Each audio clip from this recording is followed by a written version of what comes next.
We're here with Rich Paul, founder of Klutch Sports Group. We're here at the NIL Klutch Camp. For you, I think the biggest thing when I first heard about this camp, I was like, there's no way Rich Paul is going to be here because you have a lot of Olympians out there. Mm-hmm. What made you decide not to, watch Bron do the flag bearer and then all your WNBA athletes too as well, participate, and instead you're here with us? So just talk about that. Yeah, I think, it's for the exact reason why we're here at the NIL camp. I mean, those guys and young women are way down the road as it pertains to being professional athletes. And so the nourishment that these young men and women need here is actually much more important than what they need. They know I'm supportive, so it's not about having to be everywhere all the time. And I'm invested in the youth, so it was no doubt I was going to be here. I watched the flag bearer on TV, which was great. And I just felt it was important. Oftentimes people have this idea, and there's a lot of people that talk about what Rich is going to do. A lot of experts on Rich out there. Yeah. But the reality of it is, I stay locked into what reason it was that I started the business, and that was to disrupt the industry that I felt didn't really care much about the person that happened to be the athlete. And it shows a lot. A lot of it is masked behind the money, but at the same time, I don't change up for anything. So it was no doubt I was going to be here. Man, I got to drop this. I'm balling like I'm Rich Paul. You got the balling like a Rich Paul. Yeah, I had to put that on there, bro, because you're the only agent I know that got a song like that with Brent Fires singing on the hook. Yeah. So I had to drop that. But, tell everybody how the days went. First day they got here, it was no basketball. You were teaching them how to, market themselves, as a brand too, and what brands and things look for. So walk us through these 3-day process, of the NIL camp. Yeah, and look, I think we're in this space where we've always been differential as it pertains to how we did things, and allow the rest of the industry to follow, so we know what that's going to look like going forward. But the first day was to welcome the families, welcome the young men and women, talk a little bit about the business, why we started the company, and what the company actually represents. I think there's a lot of misunderstanding on what representation actually is. It's more than just marketing advances. It's more than just telling somebody what they want to hear all the time. It's more than just an assembly of yeses, right? And so having them come in and hear it from the horse's mouth and understand it, hopefully, and answer questions to get a better understanding if this is a place for you, because it's not going to be for everybody, and we understand that. But I think it's important to give clarity on who we are, how we think, the type of people we would like to represent. And so therefore, they can make the choice, hey, is this somewhere I want to be, or do I need to look elsewhere? And, we understand it's a business, can't represent everybody, and it's okay if you decide to look elsewhere.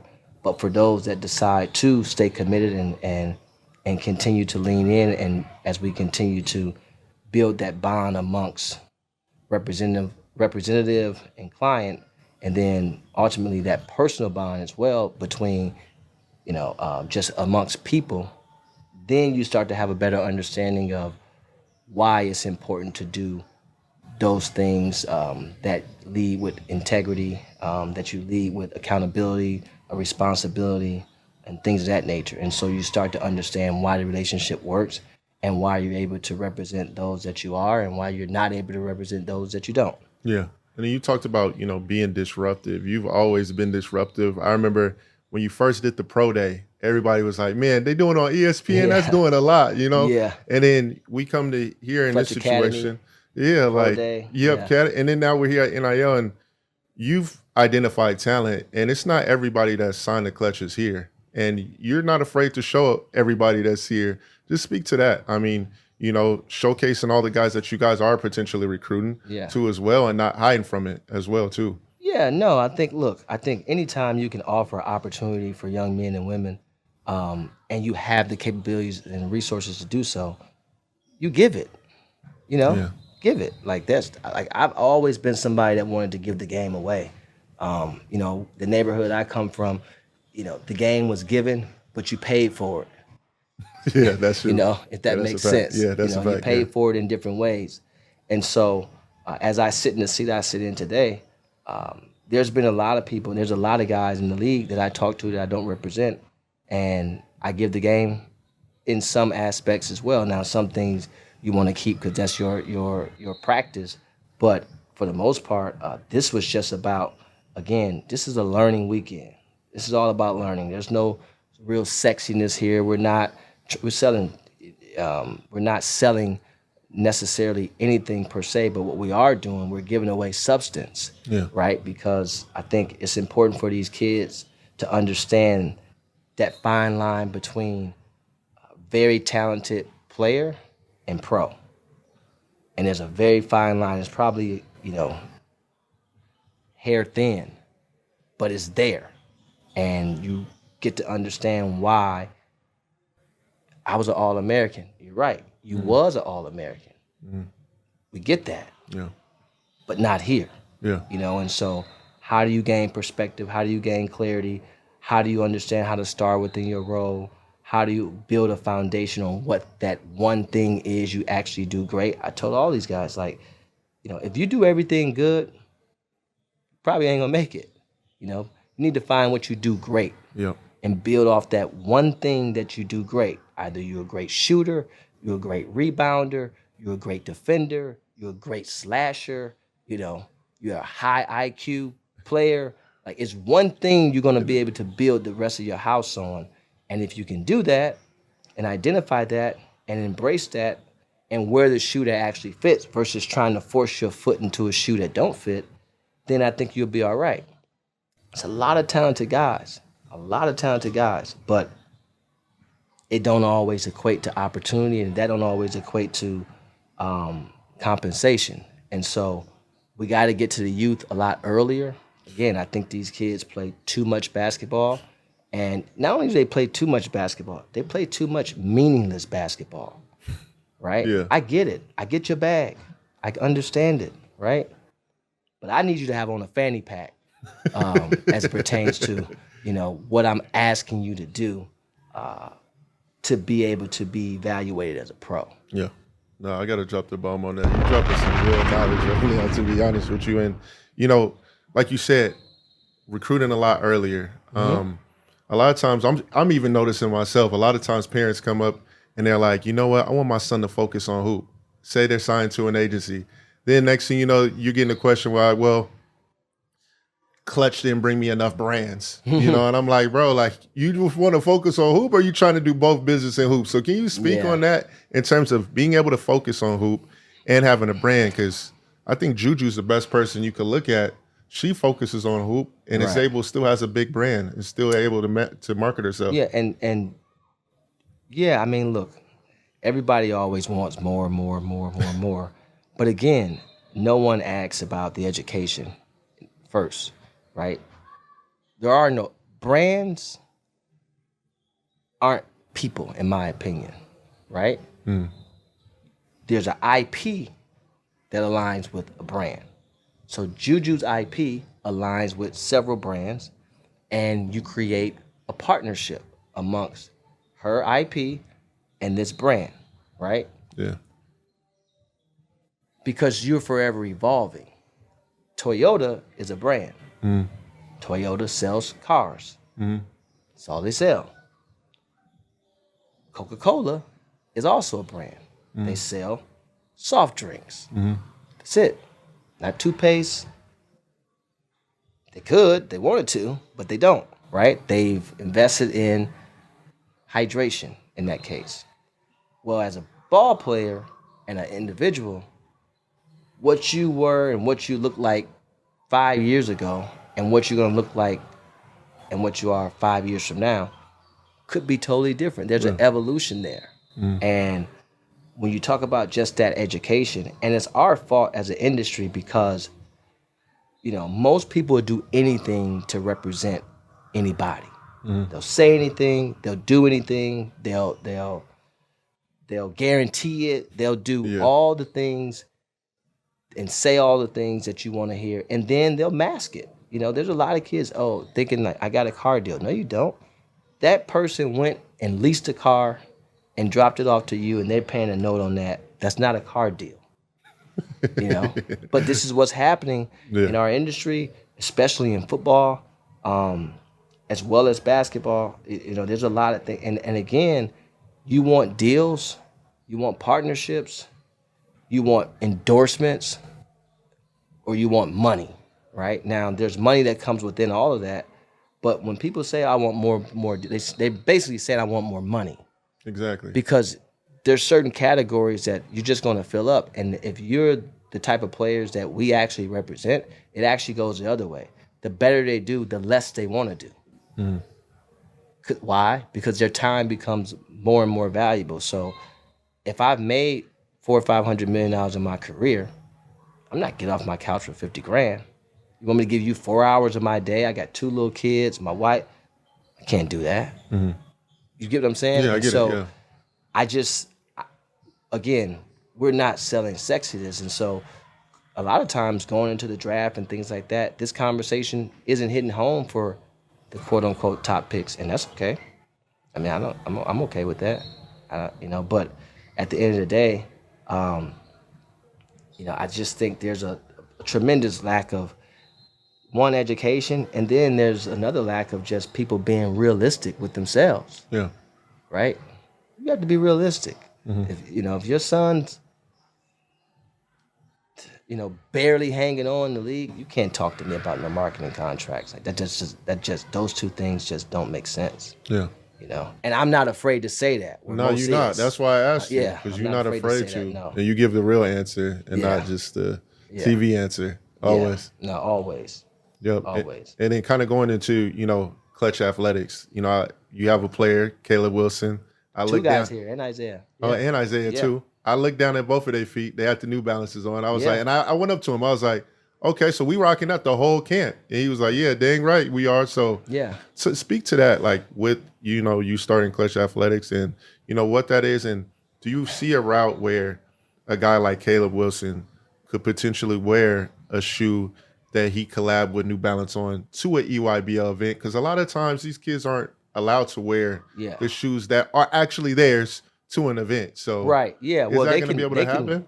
They can wear it, just not on the court. I'm saying on the court, yeah. Do you see a time where that changes or no? I don't know if the shoe company is sponsoring the event. I think no different than if you go to a college and your college is sponsored by X shoe company. Then, But we did have an instance where both Bronny and Juju played in the McDonald's game in Nike but my conversation at that time with the higher ups at Adidas was they have a contractual obligation, right? And that's the NIL. This is the disruption of NIL, right? We've never had to have that elephant in the room. Now you have to have that conversation because we can't teach the kids one thing and then ask them to do another, right? If they go into a contract from an endorsement perspective, then they have deliverables, and part of those deliverables is to be in that product all the time. You sponsoring an event, but I have a contractual agreement. That's no different than I play for, the Bulls. The team, the brand that sponsors me is Nike or maybe Jordan brand on my jersey and the uniform, but I have a shoe deal with Adidas. Yeah. So why is it any different for these kids from a high school perspective, right? Yeah. But we know how all that works, and the challenges within, and what with these guys, what we're teaching is, because a lot of kids don't know. A lot of kids say, yeah, I'll sign and do something, and then you see them and they got on a different brand because they're not understanding, like, no, you made a business decision. You have to you're contractually obligated to wear this product, right? So you can't just take the money and then do whatever you want to do. Yeah. And if you choose to do that, then you run a chance of losing your partnership. Yeah. We have to teach them early because now let's turn that mirror and look through the lens of life, right? Yeah. If we're teaching them or not teaching them in this regard, what you think happens in their just regular lives? Yeah. They go to a jeweler, get a chain, Yep. don't pay, right? Yeah. They go to, this is what's happening. Yeah, for sure. And this happens a lot in our industry, and it's because a lot of these young players have been uneducated for so long, and they lead with, well, it's about me. You should be, you know, I'm making this chain look good, or I'm making this watch look good, or this car, or whatever the case may be. And then you end up in having 3-4 lawsuits about something that doesn't make sense. Now in business, there's lawsuits all the time. Obviously, I've had my fair share, but it's two totally different business perspectives, right? And anytime you build something that I've built and to the level that we've been able to build it to, obviously you're gonna fight for what you believe in. But that is something totally different from an individual perspective. And again, we ignore it on one end and expect for them to figure it out on the other. And life just don't work that way. And so I'm always giving the game and giving the nourishment and trying to help people be better educated on every aspect of life and business and recreation. You know, my kids hear it all the time, and they probably don't want to hear it, but I'm telling them all the time just because I know how this thing goes, man. I've been around a long time. I've been, when I was 15, 16 years old, I might as well have been 35. Yeah. You know, the way I conducted myself, and so nothing's changed in that regard. Yeah. For me. And then last two questions. One, just going into this draft, a lot of people made a big deal, you know, about the second round. I'm like, first off, you got to do research on Rich Paul. You've dominated the second round every year. We go Taylor, guaranteed deal. Brandon Boston, guaranteed deal. Yeah. Chris Livingston, guaranteed deal. Bronny, guaranteed deal. Yeah. I don't know why people just focused on the Bronny, but for Yeah. you, like in the second round, I feel like you treat that as if it's the first in terms of getting guys in the right spot and getting them guaranteed deals. Yeah, So, look, I think, first of all, you know, the second round is just as important as the first round. I think we've conditioned ourselves to believe the lesser, just like we've conditioned ourselves to believe that if I don't go lottery, then I failed. And that's BS, right? We got two guys, right? Tyrese Maxey, who has gotten his max deal, and then coming right behind him, Jalen Johnson. One was 20 and one was 21 in their respective drafts. Like, what are you talking about? DeJounte Murray was 29. Draymond Green was in his 30s. Like, what are you talking about, right? And so I don't go into it from that perspective. And I think for all the agents, young agents out there, especially when you get a second round pick, you know, a lot of times they're weighing hearing his name called against the structure of a contract. And, you know, when we were allowed now to have as many two-way guys as we have, and, you know, teams are going to do what they have to do, not necessarily what you want them to do. yeah. But when you find a team that you can align with, and they feel as if they're getting a tremendous value in the second round, then yeah, they want to invest in that player like that. And so I've always never looked at it like, you know, people know how I feel about it. And sometimes you're able to come through. Most times for me, I've been able to come through. And so I'm with you. I didn't see this, and as you can see, there's been more guys in this second round that actually got guaranteed money. Great.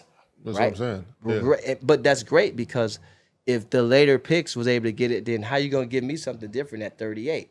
So if I'm helping the industry and helping the pool of players, then I've done my job, even if I don't represent you, which is great. I have no problem with that. But the Bronny situation, we know what that's about, and you know, and we don't have to spend much time. Yeah, you on don't that. have to, for sure. But no, I didn't think about it any differently, and I stated that way before the draft. And so, look, we all know I've always been somebody on the record.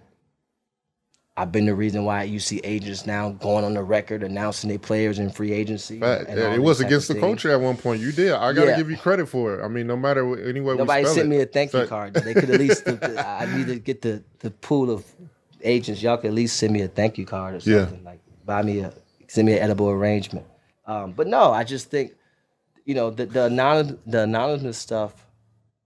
again, I didn't go to a high level university, and so my principles, my way of doing things, how I embrace the industry and again who I am as a person, it comes from a different space. And so anonymous things and anonymous evaluations and sources and things like that, every now and then obviously you have to use a source if you don't want to necessarily, but for the most part, if you're saying something, if you're making a statement about something and you're doing that from an anonymous perspective, then that don't read, that don't go. So, and I've been a part of a pool of anonymous evaluations, and we see an anonymous player come out on something with Bronny, and you see an anonymous GM say something about somebody, or and it's just like, man, if you can't put your name on it, don't say it, because that don't read, at least not for me. And it's whack because Bronny a cool dude. He don't need all this lie, all that. If you know Bronny, like, he be minding his own business. He not flashy, nothing. Like, he just, they even hate, like, it just don't really make sense to me. But I actually tip my hat, because think about it this way. I believe Bronny's the first player in NBA history to not have a dependent. What do you mean by that? He don't have nobody to take care of. That's true. Not one. He don't have to do nothing for his mother, father, sister, brother, grandmother. There's no player in NBA history that can say that. No, not one. The fact that he's going through the journey and wanting to do what he wants to do, to me, is admirable. Because most kids are playing because they have to, not because they want to. Most kids are playing because they have to help. They have to, do their part. A lot of my job, I had to help my family. We have to help. And so you get to a point to where, oh, I don't have to do this and I still want to, after all the things that took place.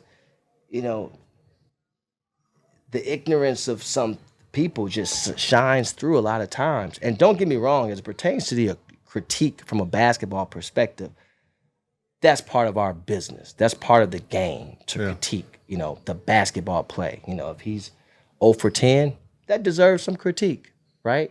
But we all know he's trying to make the shots. But that deserves some critique. And it also depends on how you're saying it and where it's coming from, right?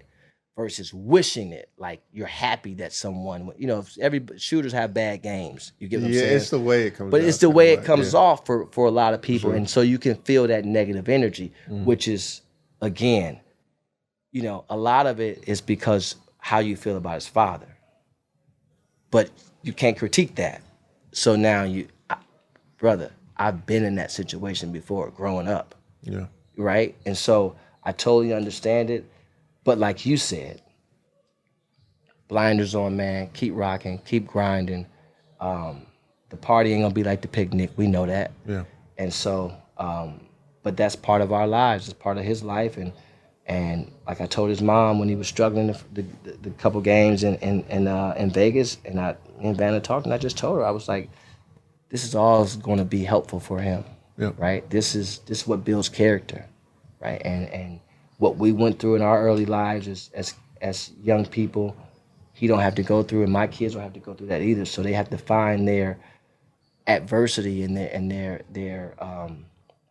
resilience. They have to discover that through other avenues. Yeah. And we want them to discover that because, my dad always told me, I'm not going to be around forever. And he wasn't. Passed away when I was 19 years old.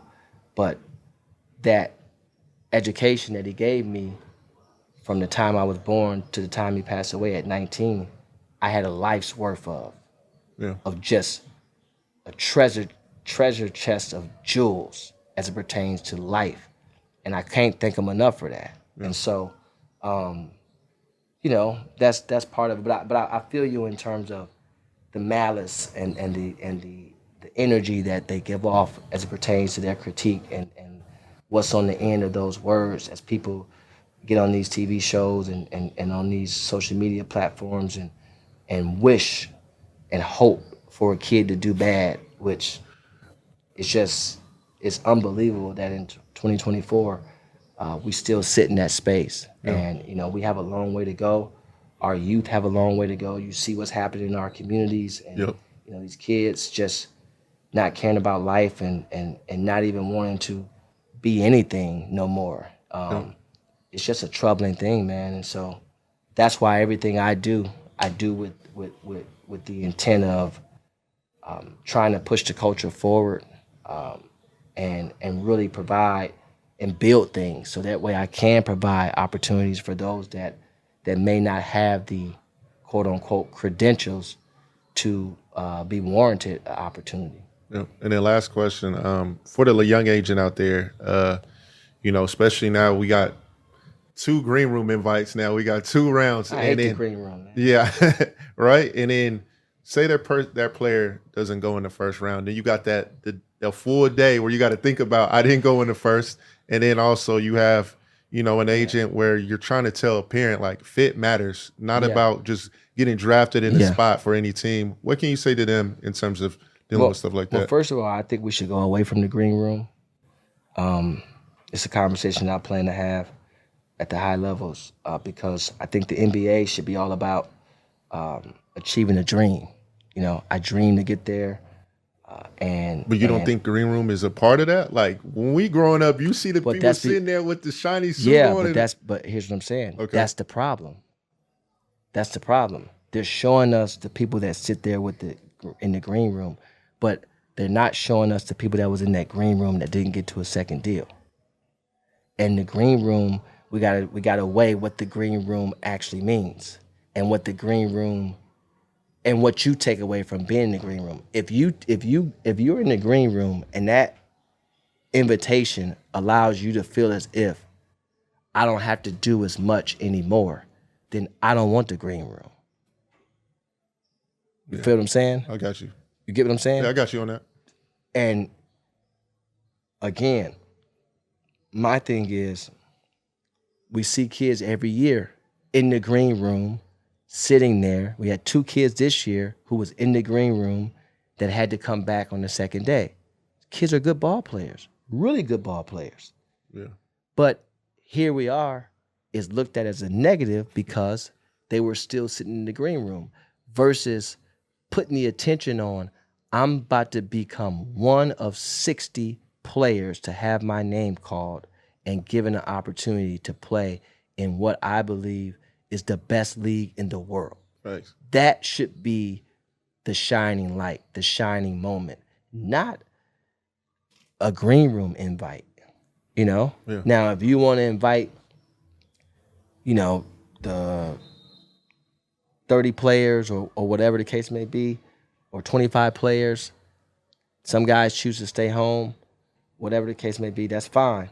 But to just make this thing about the green room and about the lottery, and I get why we did it to begin with, but the NBA is in such a different position today that there has to be some adjustment on things and on what our messaging should look like about the league and how important it is to even just get this opportunity and really give the data of what percentage of kids play the game of basketball, what percentage of kids get their name called for the NBA.